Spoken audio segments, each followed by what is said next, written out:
শেখ হাসিনা, দেখি তোমার কত গুলি আছে, কত গুলি তুমি আমাদের করতে পারো, আমরা তা দেখব। রক্তের সাগর সৃষ্টি হোক, তোমার সিংহাসন রক্তের সাগরে মুক্তিযোদ্ধারা ডুবিয়ে দেবেই দেবে। বিএনপির চেয়ারপারসনের উপদেষ্টা ফজলুর রহমানের এরকম একটি বক্তব্যের ভিডিও সামাজিক যোগাযোগ মাধ্যমে ভাইরাল হয়েছে। সেখানে তিনি পতিত স্বৈরাচার শেখ হাসিনার বিরুদ্ধে জ্বালাময়ী ভাষণ দিয়েছিলেন। খালেদা জিয়া প্রসঙ্গে ওই ভিডিওতে তিনি বলেন, তিনবারের প্রধানমন্ত্রী দেশনেত্রী বেগম খালেদা জিয়া, যার বয়স আজকে ৭৭ বছর, ধীরে ধীরে তিনি মৃত্যুর দিকে এগিয়ে যাচ্ছেন। ওই স্বৈরাচার শেখ হাসিনা তাকে বন্দি করে রেখেছে। আপনারা কি চান খালেদা জিয়া বন্দি থেকে মৃত্যুবরণ করুক? যদি না চান, তাহলে আপনারা সবাই প্রস্তুত থাকুন।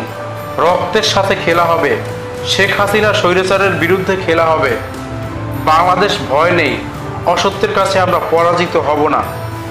রক্তের সাগর সৃষ্টি হোক, শেখ হাসিনার সিংহাসন রক্তের সাগরে মুক্তিযোদ্ধারা ডুবিয়ে দিয়ে খালেদা জিয়াকে মুক্ত করে আনবো ইনশাআল্লাহ।